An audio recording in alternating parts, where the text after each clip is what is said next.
بسم اللہ الرحمن الرحیم۔ پروگرام چھوٹا عمل بڑا ثواب میں میں ہوں آپ کا میزبان حافظ ہشام الہی ظہیر۔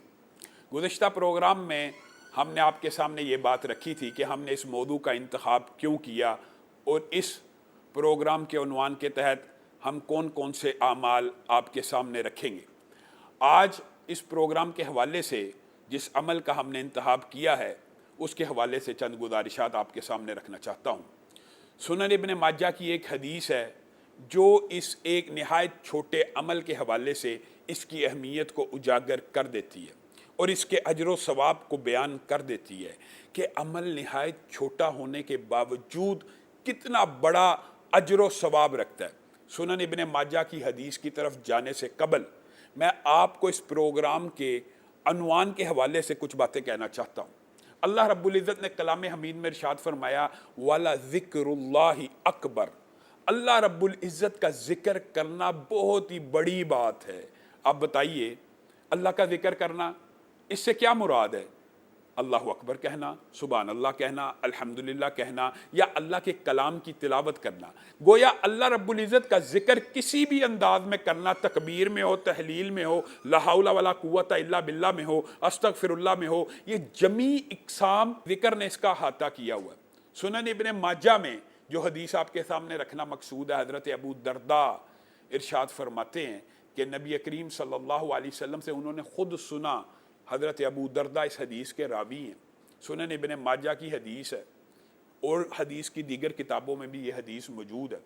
نبی کریم صلی اللہ علیہ وسلم اپنے صحابہ کو کسی عمل کا اجر و ثواب بتلانے کے لیے جو دلچسپی، جو مثالیں پیش کرتے ہیں، آپ نے اس کے اوپر غور کرنا ہے کہ عمل کتنا چھوٹا ہے اور اجر و ثواب کتنا بڑا ہے۔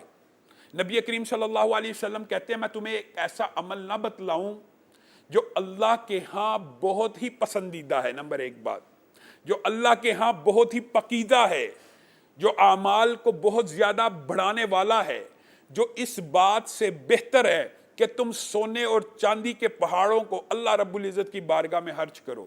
بات یہاں تک ہوتی تو بات مکمل تھی کہ آگے اللہ کے رسول جس عمل کو بیان کرنے والے ہیں وہ بڑی قدر و منزلت والا ہے، فرشتوں کے ہاں بڑی برکت والا ہے، فرشتے اس عمل کی ریکارڈنگ کے لیے تیزی سے بڑھتے ہیں۔ یہ ساری باتیں اس گزشتہ بات سے ثابت ہو رہی ہے، لیکن نبی کریم صلی اللہ علیہ وسلم چونکہ جہاد کے حوالے سے بہت زیادہ فضائل و مناقب بیان کرتے تھے، وہ صحابہ کی ٹینشن اور آپ کی توجہ کو اس طرح مبذول کروا رہے ہیں۔ کیا کہہ رہے ہیں؟ وہ عمل کیسا عمل ہے کہ تم جہاد کرو اور تم کافروں کی گردنوں کو کاٹو۔ مفہوماً آپ کے سامنے رکھ رہا ہوں، بات یہاں تک بھی ہوتی تو بات مکمل تھی، یعنی یہ عمل میں تمہیں بتلانے لگا ہوں تم کافروں کی گردنوں کو بھی کاٹو تو اس سے بھی بہتر عمل ہے، بات مکمل ہے، لیکن پھر سمجھانے کے لیے کہا اور کافر تمہاری گردن کاٹیں اس سے بھی بہتر ہے۔ بتائیے اب کافر انسان کی گردن کاٹ لیتا ہے، کافر کیا تو کٹی ہے، اللہ کی بارگاہ میں کٹی ہے، تو انسان شہید ہے۔ اور شہید کی قدر و منزلت کے بارے میں آپ اور میں سب جانتے ہیں کہ خون کا قطرہ زمین پہ نہیں گرتا سارے گناہ معاف ہو جاتے ہیں، خون کا قطرہ زمین میں نہیں گرتا آسمان میں اس کو اس کا ٹھکانہ دکھا دیا جاتا ہے، وغیرہ وغیرہ وغیرہ۔ یہ عمل جو میں تمہیں بتلانے لگا ہوں یہ تمہارے شہید ہونے سے بھی بہتر ہے، تم کافروں کے ساتھ جہاد کرو اس سے بھی بہتر ہے، مال و دولت خرچ کرو اس سے بھی بہتر ہے، اللہ کے ہاں پسندیدہ ہے، فرشتوں کے ہاں درجوں والا ہے، بہت ہی اچھا عمل ہے۔ تو صحابہ متوجہ ہو گئے، اے اللہ کے رسول ایسا عمل تو ہمیں ضرور بتلائیے۔ تو نبی کریم صلی اللہ علیہ وسلم نے کہا ذکر اللہ، اللہ رب العزت کو یاد کرنا، اللہ رب العزت کا ذکر کرنا ان تمام کے تمام نیکیوں کے عمل سے بہتر ہے۔ آپ بتائیے انفاق فی سبیل اللہ کتنی بڑی نیکی ہے، آپ بتائیے جہاد کتنا بڑا ایک کام ہے، شہادت کتنا بلند مرتبہ کام ہے، اور ان کے اندر جو سٹرگل اور محنت کرنی پڑتی ہے آپ خود اس بارے میں جانتے ہیں۔ انفاق کرتے وقت انسان اپنے نفس کو مارتا ہے، اپنی خواہشات کو قربان کرتا ہے، اپنے مالی وسائل کے اندر جو اس نے پلاننگز کی ہوتی ہیں بچوں کو پڑھانے کی وغیرہ وغیرہ، جو اس نے گھریلو اپنی تمام تر چیزوں کا اس کو سمیٹنا ہوتا ہے، اس کے اندر سے وہ قربانی دے رہا ہوتا ہے، لیکن ذکر اللہ کو اللہ کے رسول ان تمام اعمال سے بہتر کہہ رہے ہیں۔ بتلائیے ذکر اللہ، اللہ رب العزت کا ذکر کرنا کس سے؟ زبان سے. صرف زبان ہلانی ہے. انسان کسی بھی کام میں مشغول ہو، ڈرائیونگ کر رہا ہو، چل رہا ہو، واک کر رہا ہے، اپنی آفس میں بیٹھا ہے، ملازمت کر رہا ہے، اللہ رب العزت کا ذکر نہیں کر سکتا. ہر وقت زبان چل نہیں سکتی. انسان کتنے مرضی بڑے کام میں مشغول ہو جائے، اگر انسان اپنی یہ ٹریننگ کر لے نا کہ میں نے ہر وقت زبان کو اللہ رب العزت کے ذکر سے تر رکھنا ہے، تو یقین مانیے زبان پھر ہر وقت اللہ رب العزت کا ذکر کرتی رہتی ہے. آگے چلیے، ذکر اللہ کے حوالے سے ایک بہت بڑی خوشخبری اللہ رب العزت نے اجر و ثواب کے علاوہ بھی دی ہے. یہ تو نبی کریم صلی اللہ علیہ وسلم نے کچھ اجر و ثواب اور قدر و منزلت کا بتلایا. اللہ رب العزت کلام حمید میں کیا کہتے ہیں؟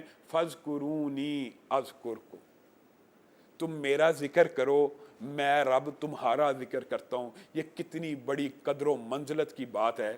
اللہ رب العزت ذکر کرتے ہیں. اس بات کو آپ نے ذرا غور سے سننا ہے. آپ بتلائیے، آپ کسی علاقے کے اندر رہتے ہیں، علاقے کا SHO، علاقے کا SP، علاقے کا DSP، اللہ معاف کرے اللہ کے ساتھ مثال نہیں دے رہا لیکن آپ کو سمجھانے کے لیے کہہ رہا ہوں، علاقے کا MPA، علاقے کا MNA آپ کا ذکر کرتا ہو تو آپ کتنا خوش ہوتے ہیں. نہیں، وزیر اعلیٰ آپ کا ذکر کرتا ہو، IG پنجاب آپ کا ذکر کرتا ہو، آپ کتنا خوش ہوں گے. گورنر آپ کا ذکر کرتا ہو، آپ کتنا خوش ہوں گے. وزیر اعظم پاکستان آپ کا ذکر کرتا ہو، آپ کتنا خوش ہوں گے. آرمی چیف آپ کا ذکر کرے، آپ کتنا خوش ہوں گے. اور ذرا اس بات کے اوپر غور کیجئے، جس بندے کا ذکر امریکہ کا صدر کر رہا ہو، وہ بندہ کہے گا شاید مجھ سے زیادہ خوش نصیب تو کوئی نہیں ہے. لیکن حقیقت میں خوش نصیب کون ہے؟ جس کا ذکر عرش کی بلندیوں کے اوپر اللہ رب العالمین کر رہے ہیں، جو تمام جہانوں کے شہنشاہ ہیں، جو تمام جہانوں کے بادشاہ ہیں، جو خالق کے کل ہیں، جنہوں نے ساری دنیا کے اندر یہ چھوٹی چھوٹی بادشاہتیں، چھوٹی چھوٹی چودراہتیں بانٹی ہوئی ہیں، چھوٹے چھوٹے عہدے بانٹے ہوئے ہیں. اللہ رب العالمین اگر کسی بندے کا ذکر اپنے عرش کے اوپر کر رہا ہے، یہ کتنے بڑے اجر و ثواب اور قدر و منزلت کی بات ہے.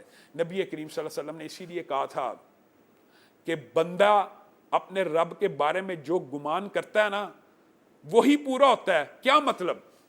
آگے دیگر احادیث کو اس کے ساتھ ملایا جائے تو ایک حدیث آپ کے سامنے رکھ کے اپنی بات کو وقفے پہ لے کے جاؤں گا. کیا؟ وہ یہ ہے کہ نبی کریم صلی اللہ علیہ وسلم نے کہا کوئی بندہ اپنے جی کے اندر، اپنے نفس کے اندر اگر اللہ رب العزت کو یاد کرتا ہے تو اللہ تعالیٰ بھی اپنے جی میں اس کو یاد کرتا ہے.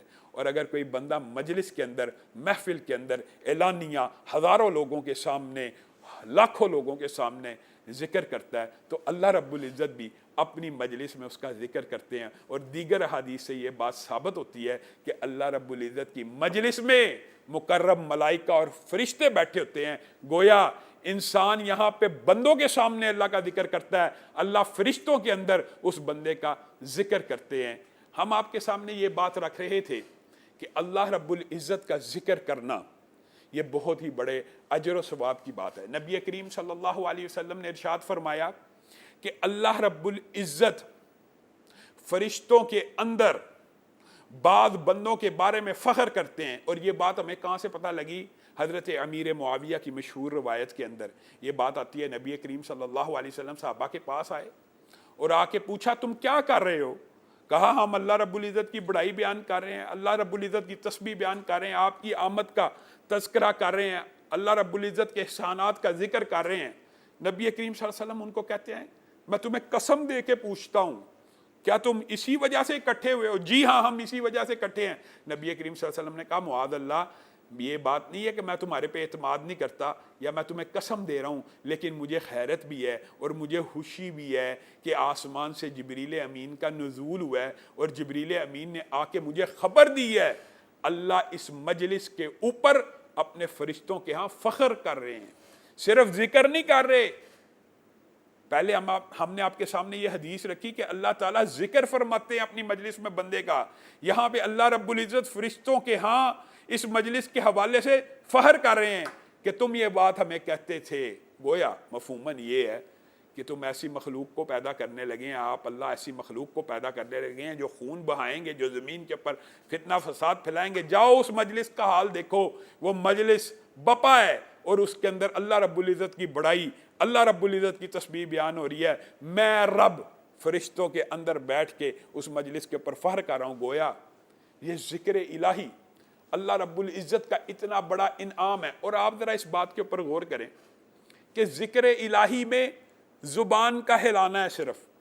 زبان الم نجعل لہ عینین ولسانا وشفتین. بے شک یہ بات بھی یاد رکھنے کی ضرورت ہے کہ زبان برائیوں کی جڑ بھی ہے اور زبان ہی نیکیوں کا منبع بھی ہے. زبان ہی سے رشتے بھی ہو جاتے ہیں, زبان ہی سے معاہدے بھی ہو جاتے ہیں, زبان ہی سے نیکی کے کام بھی ہوتے ہیں, عبادات بھی ہوتی ہیں, ذکر الہی بھی ہوتے ہیں. لیکن زبان ہی سے جھوٹ, غیبت, گالی, فسق و فجور کی باتیں بھی ہوتی ہیں. زبان کا زخم ایسا ہوتا ہے جس کے بارے میں آپ نے متعدد حوالے پڑھے ہوئے ہیں کہ تلوار کا زخم تو مندمل ہو جاتا ہے, زبان کا زخم مندمل نہیں ہوتا. گویا یہ جو زبان ہے اس سے نیکیوں کے سوتے بھی پھوٹتے ہیں اور برائیوں کے سوتے بھی پھوٹتے ہیں. اسی لیے نبی کریم صلی اللہ علیہ وسلم نے کہا تھا کہ جو بندہ مجھے اس کی گارنٹی دے دے, ضمانت دے دے, میں اسے جنت کی بشارت دیتا ہوں. گویا ہم نے اللہ کی اس نعمت کا اگر شکریہ ادا کرنا ہے, آپ نے کبھی اس بات کے اوپر غور کی ہے؟ آج میڈیکل سائنس کے اندر اگر آپ ذرا غور کریں نا, چند بیماریاں ایسی ہیں زبان کی, صرف لعاب پیدا ہونا یعنی تھوک پیدا ہونا, انسان کی بند کر دینا. اللہ رب العزت, اللہ تعالیٰ کی ہمارے اوپر بے کرا نعمتیں ہیں, اللہ رب العزت کے بے شمار احسانات ہیں. صرف لعاب پیدا ہونا بند ہو جائے, انسان کی زبان ایسے خشک ہو جاتی ہے, انسان اتنا بیمار ہو جاتا ہے کہ اس کو ساتھ ہر وقت پانی کا ایک گلاس رکھنا پڑتا ہے, اس کے بغیر ہو سکتا ہے اس کی زبان جام ہو جائے. یعنی تھوک جس سے ہم نفرت کرتے ہیں, وہ لبریکنٹ ہمارے لیے کتنا ضروری ہے, ہمیں اس بات کا ادراک اور شعور ہی نہیں. اور ہم ایسے غافل ہیں کہ اس زبان سے اللہ رب العزت کا ذکر بھی نہیں کر رہے. اور ذکر الہی, اللہ رب العزت کا ذکر کرنا اتنی بڑی نعمت ہے کہ فرشتے آسمان سے اترتے ہیں. نبی کریم صلی اللہ علیہ وسلم نے کہا کہ فرشتے آسمان ذکر کے لیے, کوئی بھی مجلس, کوئی بھی قوم مسجد میں جمع نہیں ہوتی, آسمان سے فرشتوں کا نزول ہوتا ہے, ان کے اوپر سکینت کا نزول ہوتا ہے. لیکن میں اس کے علاوہ ایک روایت آپ کے سامنے رکھنا چاہتا ہوں. آسمان سے اسپیشل کچھ فرشتے اترتے ہیں, کس کام کے لیے؟ اللہ کے ذکر کرنے والوں کی مجلس ڈھونڈنے کے لیے. کیوں؟ وجہ کیا ہے؟ ذکر مردہ اور زندہ کی جو مثال ہے نا, اصل میں بعض محدثین نے یہ بھی دی ہے کہ مردہ اور زندہ میں یہی فرق ہوتا ہے کہ ذکر الہی زندہ کر سکتا ہے اور مردہ نہیں کر سکتا. مردہ نے اسی دنیا کے اندر جتنا کمایا, جتنا ذکر الہی ساتھ لے کر گیا, وہی اس کے کام آنا ہے. اور زندہ جتنا چاہے, آج میں اور آپ ارادہ کرنا شروع کر دینا کہ ہم نے 24 گھنٹے کے اندر, جب تک ہم جاگ رہے ہیں, جب بھی ہم جاگ رہے ہیں, کسی بھی کام میں مصروف ہیں, ہم نے اللہ کا ذکر زبان پہ چلانا ہے. سبحان اللہ کہتے رہنا ہے, استغفر اللہ کہتے رہنا ہے, لا حول ولا قوت الا باللہ کہتے رہنا ہے. یہ اگر میں نے اور آپ نے اپنی ٹریننگ کر لی, یقین مانیے یہ نیکیوں کا انبار, نیکیوں کو اکٹھا کرنے کا ایک سیزن بھی ہے اور بہت بڑا موقع بھی ہے. یعنی اللہ رب العزت کے چند فرشتے اترتے ہیں اسپیشل کس کام کے لیے؟ کہ اللہ کی ذکر کی مجلس کہاں بپا ہے, کہاں پہ اللہ رب العزت کے بارے میں یہ کہا جا رہا ہے کہ اللہ اکبر, اللہ بہت بڑا ہے, کہاں پہ سبحان اللہ کہا جا رہا ہے. اور ایک بات آئی ہے اس حدیث کے الفاظ کے اندر, تو یہ بات بھی آپ کے سامنے رکھتا ہوں.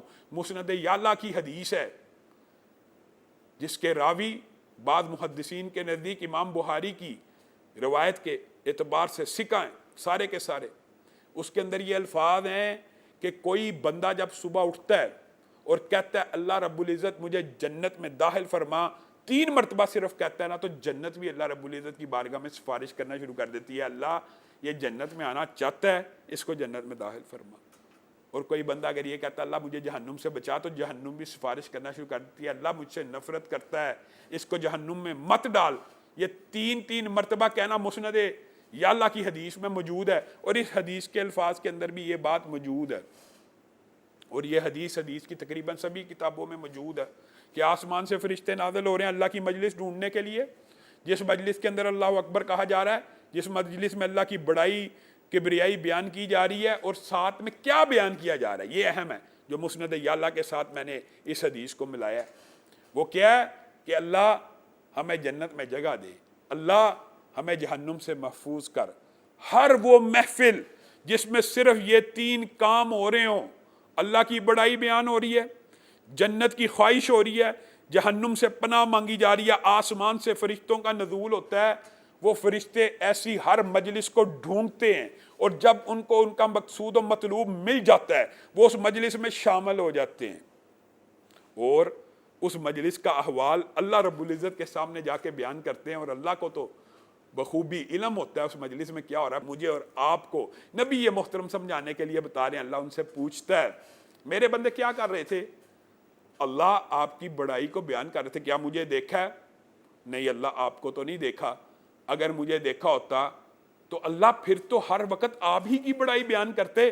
مفہوم گویا یہ ہے، پھر تو سجدے سے ساری نہ اٹھاتے، پھر تو آپ کی نافرمانی کی جرت ہی نہ کرتے، پھر تو ہر وقت آپ کے حقوق کو بجا لانے کے اندر جٹے رہتے۔ اچھا، اور کیا کہتے ہیں؟ اللہ جنت کی خواہش کر رہے ہیں، کیا جنت دیکھی ہوئی ہے؟ نہیں، جنت تو نہیں دیکھی۔ اگر جنت دیکھ لیتے، اے اللہ اگر وہ جنت کو دیکھ لیتے تو پھر ہر وقت اسی کی خواہش کے پیچھے لگے رہتے، اسی کو حاصل کرنے کے پیچھے چل پڑتے۔ اگر جنت کو دیکھ لیتے تو صرف جنت ہی ان کا مطلوب اور مقصود ہو جاتا، ان کی منزل اور ٹھکانہ ہو جاتی، پھر ساری زندگی ان کے اعمال اسی کے مطابق ہوتے۔ اور کیا کہہ رہے ہیں؟ یہ وہ جہنم سے پناہ مانگ رہے ہیں۔ کیا انہوں نے جہنم دیکھی ہے؟ نہیں اللہ، جہنم دیکھی تو نہیں، اگر دیکھ لی ہوتی، اے اللہ اگر انہوں نے جہنم کو دیکھ لیا ہوتا تو ہر وقت اسی سے پناہ مانگتے، ہر وقت اسی سے بچنے کی کوشش کرتے، ہر وہ عمل کرتے جس کی وجہ سے وہ جہنم سے بچ جائیں۔ تو اللہ رب العزت فرشتوں کو گواہ بنا کے یہ بات کہتے ہیں، اے میرے فرشتوں گواہ رہنا، میں نے اس پوری کی پوری مجلس کے ہر شخص کو جنت میں داخل کر دیا، ہر شخص کو جہنم سے محفوظ کر دیا۔ بتائیے اس سے چھوٹا عمل کیا ہو سکتا ہے، اور اس سے بڑا ثواب کیا ہو سکتا ہے کہ انسان ایسی مجلس میں بیٹھے جہاں پہ اللہ رب العزت کی کبریائی بیان ہو رہی ہے، اور اس مجلس میں جا کے اس نے کیا کہنا ہے؟ صرف یہ کہنا ہے اللہ رب العزت جنت میں داخل کر دے اور جہنم سے محفوظ کر دے۔ تو یہ گویا وہی مجلس ہے جہاں پہ فرشتوں کا نزول ہو رہا ہے، اور بات صرف اتنی ہوتی تو عمل کے اعتبار سے، اجر و ثواب کے اعتبار سے مکمل ہے۔ لیکن فرشتے آگے ہے جواب میں پتہ کیا کہیں گے؟ اللہ رب العزت وہاں پہ تو ایک شخص ایسا بھی آیا تھا جو اس مجلس میں شامل ہونے کی نیت نہیں تھی۔ مثلا مسجد کے اندر مجلس ہے، مسجد میں جمعہ ہو رہا ہے، مسجد میں درس ہو رہا ہے، وہاں پہ اللہ اکبر کہا جا رہا ہے، جنت کی خواہش ہو رہی ہے، جہنم سے پناہ مانگی جا رہی ہے، لیکن اللہ وہاں پہ ایک الیکٹریشین بھی تو آیا، اللہ وہاں پہ ایک صفائی کرنے والا بھی تو آیا، اس کا مقصد تو اس مجلس میں شامل ہونا نہیں تھا۔ تو اللہ رب العزت کیا کہیں گے؟ ہم الجلساء، یہ ایک ایسی مجلس ہے کہ جس کے اندر مجلس کا ہم نشین بھی محروم نہیں رہ سکتا، وہ چاہے اپنے کسی کام کے لیے آیا تھا، میں رب العالمین نے اس کو بھی جنت میں داخل کر دیا، اس کو بھی جہنم سے محفوظ کر دیا۔ تو معزز سامعین گرامی قدر، ذکر الہی کے حوالے سے آج جو چند گزارشات آپ کے سامنے رکھی ہیں، انشاءاللہ اس کو ڈیٹیل سے آئندہ آنے والے پروگرامز میں بھی بیان کریں گے، لیکن یہ بات آپ نے اور میں نے اپنی زندگی میں شامل کرنی ہے کہ ہر وقت ہماری زبان کے اوپر یہ نغمہ اللہ اکبر کا، سبحان اللہ کا جاری رہے، اللہ کا ذکر ہر وقت ہماری زبانوں سے جاری رہے۔ میں حافظ ہشام الہی ظہیر، پروگرام چھوٹا عمل بڑا ثواب میں آپ سے اجازت چاہتا ہوں۔ السلام علیکم ورحمۃ اللہ وبرکاتہ۔